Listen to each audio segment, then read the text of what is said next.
தென்னாடுடைய சிவனே போற்றி, எந்நாட்டவர்க்கும் இறைவா போற்றி.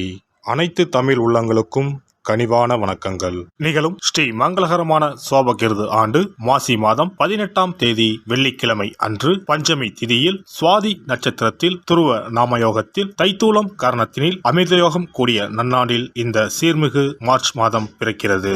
பிறக்கப் போகும் இம்மாதம் உங்கள் வாழ்வில் வளமும் நலமும் செல்வ செழிப்பும் பெற்று புதிய வாய்ப்புகள் புதிய வெற்றிகளுடன் மங்களகரமாக அமைய எல்லாம் வல்ல இறைவனை உளமாற வேண்டி விரும்பி கேட்டுக்கொள்கிறேன். இம்மாத கிரக நிலைகளை பார்க்கும் போது மேசத்தில் குருவும், கன்னி ராசியில் கேது பகவானும், மகர ராசியில் செவ்வாய் சுக்கிரனும், கும்ப ராசியில் சனி புதனுடன் சேர்ந்து சூரிய பகவானும் சஞ்சாரம் செய்கின்றனர். மார்ச் 2ஆம் தேதி புதன் பகவான் மீன ராசிக்கும், 8ஆம் தேதி சுக்கிர பகவான் கும்ப ராசிக்கும், 14ஆம் தேதி செவ்வாய் பகவான் கும்ப ராசிக்கும் இடப்பெயர்ச்சி அடைகின்றனர். இந்த கிரக அமைப்பினால் உங்கள் வாழ்வில் இம்மாதம் ஏற்படக்கூடிய சுப மற்றும் அசுப பலன்கள் என்ன என்பதனை பற்றி காண்போம். நடுங்க வைக்கும் குளிரோ தவிக்க விடும் வெயிலோ இல்லாமல் மிக இதமான சூழல் நிலவும் மாதம் இந்த மார்ச் மாதமாகும். பனிக்காலம் முடிந்து வசந்த காலம் துவங்க போகிறது.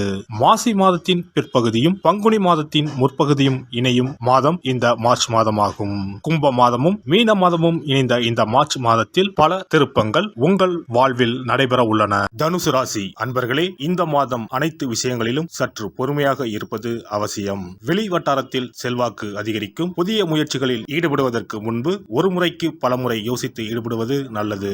கணவன் மனைவிக்கு இடையே அந்யோன்யம் அதிகரிக்கும். வாழ்க்கை துணை வழியில் மகிழ்ச்சி தரும் செய்திகள் கிடைக்கும்.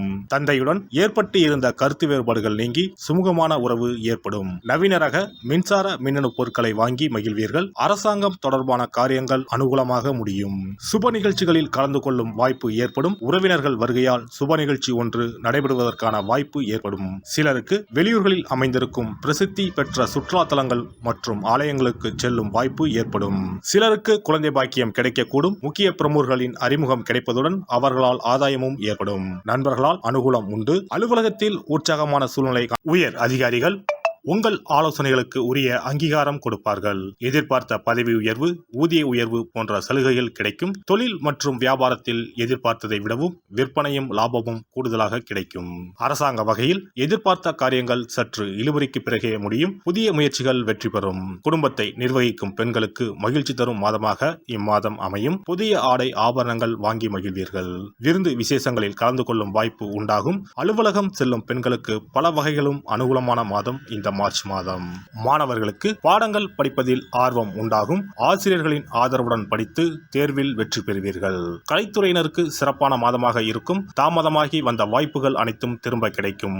சமூக சேவையில் உள்ளோருக்கு சமூக அந்தஸ்து உயரும். அரசியல் துறையினருக்கு கொடுக்கல் வாங்கலில் இருந்த பிரச்சனைகள் தீரும். நீண்ட நாட்களாக இருந்த கஷ்டம் நீங்கும். எதையும் செய்து முடிக்கும் சாமர்த்தியம் உண்டாகும். அரசாங்கம் மூலம் லாபம் ஏற்படும். வெளியூர் அல்லது வெளிநாட்டு பயணம் சாதகமாக இருக்கும். நட்சத்திர பலன்கள். மூலம் நட்சத்திரம் இந்த மாதம் தொழில் வியாபார போட்டிகள் குறையும். பணவரத்து இருக்கும். புதிய நபர்களின் அறிமுகம் உண்டாகும். குடும்பத்தில் இருந்த குழப்பம் நீங்கும். உறவினர்கள் வருகை இருக்கும். குடும்ப செலவு அதிகரிக்கும். வெளியூர் பயணங்களின் போது கவனம் தேவை.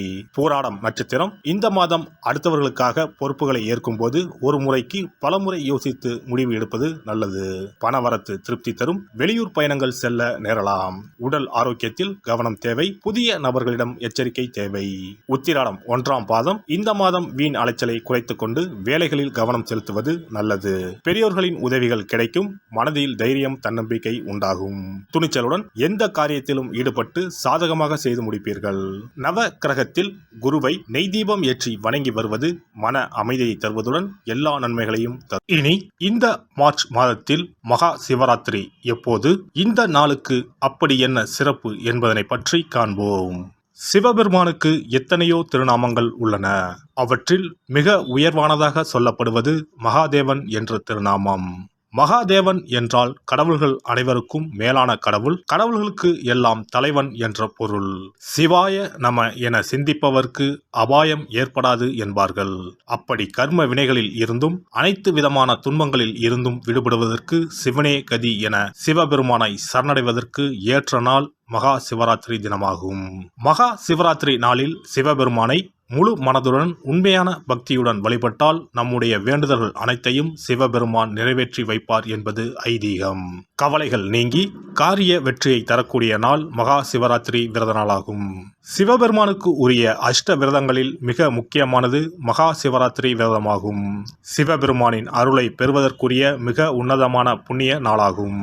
ஒவ்வொரு மாதமும் தேய்பிறை சதுர்த்தசி திதியில் வருவதை மாத சிவராத்திரி என்றும், மாசி மாதம் தேய்பிறை சதுர்த்தசியில் வருவதை மகா சிவராத்திரி என்றும் கொண்டாடுகிறோம்.